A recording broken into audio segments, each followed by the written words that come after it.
সে 10-এর বাইরে 11, তাহলে পড়তেই পারে না মা। নামাজ মানে কি? আপনার লাগে খুব উলঙ্গ কথা বলে তাকে সবসময় স্মরণে রাখা, এটাকে আমি পারুন না। মন তো তীরের মতো ছুটে খালি খাট খাট খাট খাট খাট। আপনি এখানে বসে আছেন, আপনার দেহটা বসছে, আপনার মন এতক্ষণে 50 বার ঘুরিয়ে থাকেন, যায়নি মা।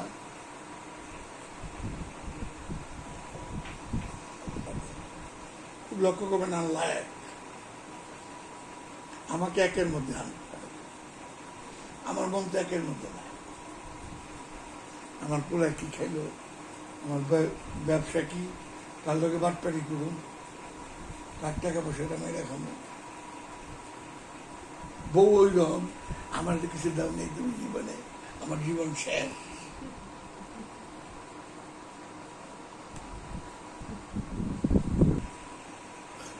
আমি আমার ক্ষুদ্র জ্ঞানে যতটুকু বুঝি, যারা নিঃশর্ত ভালোবাসে, কোনো কিছু চাও পাওয়ার আশা করে না, তারাই মুসলমান।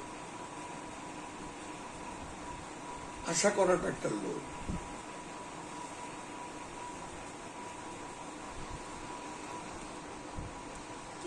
নিশ্চয়ই আমি মানুষকে লোভী রূপে বানাইছি, কোরআনটা তো আপনি দোষ দিতে পারবেন না। আর তারপরে আরেকটা কইতেছে, যে লোভকে জয় করতে পারছে সেই মুসলমান। আমি তো লোভের কাছে হাইরা যাই প্রতি মুহূর্তে। এই গত পরশু দিনকে আমার ভাই আমার বিরুদ্ধে উকিল নোটিশ দিচ্ছে। কে দিচ্ছে? আমি বইয়ের মধ্যে লিখছি, বাবা জাহাঙ্গীরের দর্শন আমি এখন বাড়িতে দেখতে পাই না, এটাই আমার অপরাধ। আমি যা দেখতে পাই আমি সেটা বলবো না।